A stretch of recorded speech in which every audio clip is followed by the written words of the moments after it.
Somatic cells genetic and alternative approach to gene mapping, इस topic के बारे में हम डिस्कस करेंगे कि सोमेटिक सेल्स जेनेटिक लेवल पर अप्रोच जीन मैपिंग में किस तरह से है। तो हम देखेंगे जनरली जो सोमेटिक सेल्स होती है वो सेम या डिफरेंट स्पीसीज के सोमेटिक सेल कल्चर के अंदर फ्यूज होती है और ये फ्यूज होकर पॉलीप्लॉइड सेल्स बनाते हैं। इस फ्यूजन के प्रोडक्ट को हम होमोकैरियन कहते हैं। अगर दो पेरेंटल सेल की प्रेजेंटी हो अथवा समान स्पीसीज से होती है तो हेटेरोकैरियन सोमेटिक सेल हाइब्रिड बनेगा।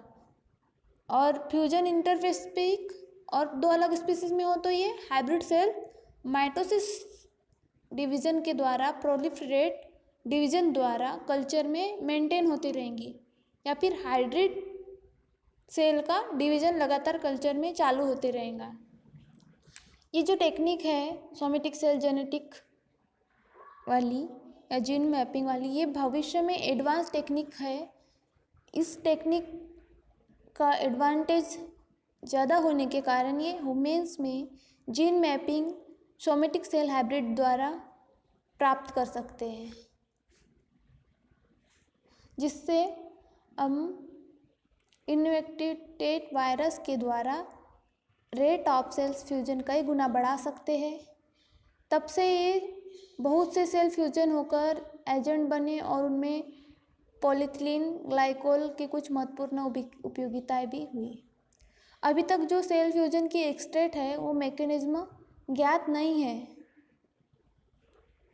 यूवी लाइट या इस केस में देखा गया कि जो वायरस सेल है सरफेस की तरफ एब्जॉर्ब होते हैं, जिससे सेल एल्गुनेशंस होता है और वायरस की जो प्रोटीन कोट है वह सेल्स के बीच में कनेक्टिंग ब्रिज बन जाता है, जिससे दो सेल्स की मेम्ब्रेन इस तरह इस क्षेत्र में फूलकर आपस में घुल मिल जाती है और इससे क्या होगा, जो सेल्स होंगी उन कनेक्टेड हो जाते हैं और जो न्यूक्लियाई है वो फ्यूज होकर हेटेरोकैरियन का फॉर्मेशन करते हैं। जब फ्यूज़न पॉलीथिलीन ग्लाइकोल के द्वारा करते हैं तब दो सेल्स मेम्ब्रेन डायरेक्टली आपस में कनेक्ट हो जाती है। और दूसरा टेक्निकल एडवांस से पता चला है कि जब हम हाइब्रिड सेल की सबलाइन को कल्चर में मेंटेन करते हैं तब धीरे धीरे और शुरुआत में थोड़ा लूज स्पेसिफिक क्रोमोसोम को रोकथाम होती है। इससे जो जेनेटिक मार्कर्स के एसोसिएशन की है उनकी गणना करते हैं। जैसे माउस में हाइब्रिड्स में माउस के ज़्यादातर क्या क्रोमोसोम रोके रहते हैं या रिटेन रहते हैं। किसी सेल की ग्रोथ जिसका पर्टिकुलर क्रोमोसोम हो उसे हम एक सिलेक्टिव मीडिया के द्वारा जीन की लोकेशंस स्पेसिफिक क्रोमोसोम से पता करते हैं। ये टेक्निक ह्यूमन जीन मैपिंग में सबसे ज़्यादा उपयोग हो रही है। एग्जाम्पल के तौर पे हम देखते हैं कि इस टेक्निक में जो लिटिल लिया है 1964 में assigning gene to the specific chromosome के लिए यूज की थी। इसके लिए जो लिटिल फील्ड में डिटेक्शन और डिलेशंस और म्यूटेशंस को प्रभावित करने वाले एंजाइम उपयोग में किए गए थे, जिसमें purine pyrimidine pathway normally thymidine kinase और हाइपोजैंथिन ग्वानिन फॉस्फोराइबोसिल ट्रांसफ़र जिसको बोलते हैं HPART इन्वॉल्व रहते थे। या DNA सिंथेसिस के जो दो पाथवे थे, जो पहला जो नॉर्मली कंडीशंस में होता था, इसमें DNA सिंपल ऑर्गेनिक मॉलिक्यूल और कुछ नेसेसरी एंजाइम्स निर्मित होते थे, और दूसरा जो अल्टरनेटिव और सीवेज पाथवे जो न्यूक्लियोटाइड प्रोसेस के यूज़ में DNA सिंथेसिस करता था।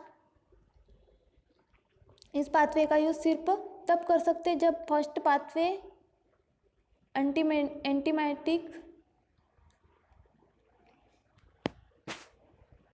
या फिर एंटीमेटाबॉलिक द्वारा ब्लॉक होते थे। या फिर म्यूटेशन द्वारा ब्लॉक होते थे, तब ये पाथवे ज़रूरी होता था जो सेकंड वाला था।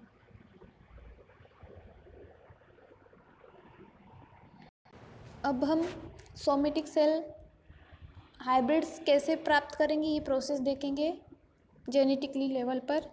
तो सबसे पहले हम यहाँ डायग्राम में देखते हैं। यहाँ एक प्लांट सेल है। इस प्लांट सेल के हमें प्रोटोप्लास्ट को लेना है या प्रोटोप्लास्ट को निकालना है। ये प्लांट सेल्स में इसकी सेल वॉल हो गई, ये उसका न्यूक्लियस हो गया और ये वैक्यूल्स हो गए। अब इस सेल से हमें प्रोटोप्लास्ट निकालना है, तो ये हमें प्रोटोप्लास्ट मिला यहाँ सेल से। अब इन प्रोटोप्लास्ट को क्या करना है, एक पेरेंट का प्रोटोप्लास्ट और ये दूसरे पेरेंट का प्रोटोप्लास्ट लेना है। डिफरेंस ये है इनमें, ये कलरफुल है और थोड़ा इस पेरेंट प्रोटोप्लास्ट से डिफरेंट रखता है। अब सोमेटिक सेल हाइब्रिड सेल्स के प्रोसेस में हम दोनों पेरेंटल प्रोटोप्लास्ट को आपस में फ्यूज़ करते हैं। फ्यूज़ होने पर क्या होगा, जब ये दोनों प्रोटोप्लास्ट है, दोनों पेरेंट सेल के प्रोटोप्लास्ट आपस में इस तरह से पास में आके फ्यूज़ हो जाएंगे या फिर उसे अटैच हो जाएंगे। अटैच होने के बाद में इनमें जो एक गैप जैसी संरचना आ जाएंगी। फिर क्या होगा, अटैच होने के बाद में ये एक सेल्स में कन्वर्ट हो जाएंगे और दो न्यूक्लियाई जैसे वैसे रहेंगे। अब यहाँ पे सिर्फ सेल का फ्यूज़न हुआ था, इसलिए यहाँ एक सेल बनी। अब हम यहाँ का क्या होगा, सेल्स का फ्यूज़न होगा, दोनों प्रोटोप्लास्ट के सेल्स का फ्यूज़न होगा तो एक सेल्स बन जाएंगी।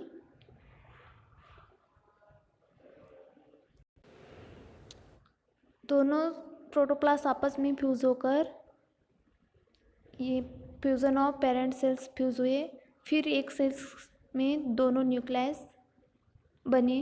अब यहाँ सेल्स का फ्यूज़न हुआ था तो एक सेल्स में दो न्यूक्लियस फ्यूज हो गए। अभी क्या होगा, जो दोनों न्यूक्लियाई है इनके बीच में फ्यूज़न होगा तो ये एक हाइब्रिड न्यूक्लियाई का फॉर्मेशंस करेगा। जिस तरह से ये दो सेल्स फ्यूज होकर एक सेल्स का फॉर्मेशन किया या एक हाइब्रिड सेल्स का फॉर्मेशन किया, वैसे ही दो न्यूक्लियाई आपस में फ्यूज़ होकर टू हाइब्रिड न्यूक्लियाई का फॉर्मेशन, टू न्यूक्लियाई आपस में फ्यूज़ होकर एक हाइब्रिड न्यूक्लियाई का फॉर्मेशन करेगा। अब जो ये हाइब्रिड न्यूक्लियाई है ये इनके कैरेक्टर शो करेंगे और इनके भी कैरेक्टर इनमें मौजूद होंगे, तो इससे ये क्या कहलाएगा, जो सोमेटिक हाइब्रिड सेल्स या सोमेटिक हाइब्रिड न्यूक्लियाई कहलाएगा।